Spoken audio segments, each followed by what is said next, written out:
આજે અબડાસા તાલુકાના રાતા તળાવની બાજુમાં ઓવરબ્રિજ જે ચાલુ છે અહીંયા બાજુમાં જ આજે જિલ્લા સંકલન બેઠક હતી. હું અહીંયાથી નીકળી રહ્યો હતો ત્યારે ખૂબ લગભગ અડધી કલાક જેવું ટ્રાફિક જામ હતું.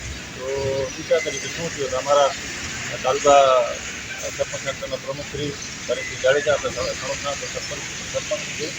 તો વાત કરી તો કે અહીંયા બાઇક એક સ્લીપ થઈ ગઈ, એના કારણે ફ્રેક્ચર થઈ ગયું, દવાખાનામાં ગયા છે.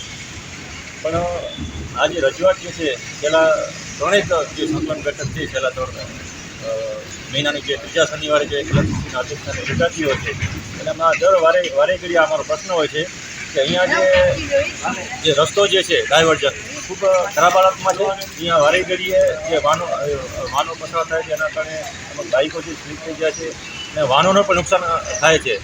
તો કલેક્ટરશ્રીએ પણ વારંવાર આપણે રેલવે વિભાગને પણ જાણ કરી છે.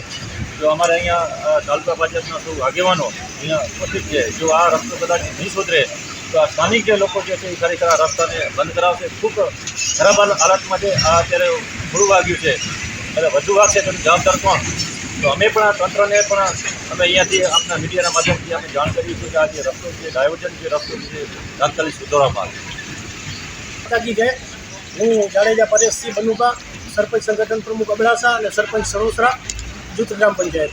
આજરોજ થોડી વાર પહેલાં જ મને પોલીસ સ્ટેશનમાંથી પીઆઈ સાહેબ ઝાલા સાહેબનો ફોન આવ્યો કે તમારી આજુબાજુ ક્યાંક ટ્રાફિક જામ થયું છે. એટલે ખબર પડી કે રેલવે રાતા તળાવ રેલવે પુલ બને છે ત્યાં ટ્રાફિક જામ થયો. એક ભાઈ અહીંયા હોન્ડાથી પડી ગયા અને નાના 5 વર્ષનો બાબો છે એને વાગ્યું છે એટલે એને હોસ્પિટલમાં લઈ ગયા. તો અહીંયા હું આવી અને તપાસ કરતા અમારા સામાજિક ન્યાય સમિતિના જિલ્લા પંચાયતના ચેરમેન ભાઈ શ્રી પરસોત્તમભાઈ ત્યાંથી નીકળ્યા. અમારા મંદિરના મહંત એ પણ અહીંયા જ હતા એટલે એ પણ ચિંતા કરી રહ્યા હતા. પણ બાબાને વાગ્યું હોવાથી આ ડાયવર્ઝન જે પુલિયો બની રહ્યો છે ને ઘણા ટાઈમથી અમારા જિલ્લા પંચાયતના ચેરમેન ભાઈ શ્રી પરસોત્તમભાઈએ 2 થી 3 વાર સંકલનમાં પણ પ્રશ્ન મૂક્યો છે. પણ આનું નિરાકરણ ના આવતા આજે ટ્રાફિક તો અમારી રીતે અમે બધા ભેગા થઈ અને ટ્રાફિકનો નિવેડો લાવ્યા છીએ. પણ આજથી જો આ ડાયવર્ઝન સરખા જો નહીં બને તો અહીંયા કામ ચાલુ કરવા નહીં દઈએ.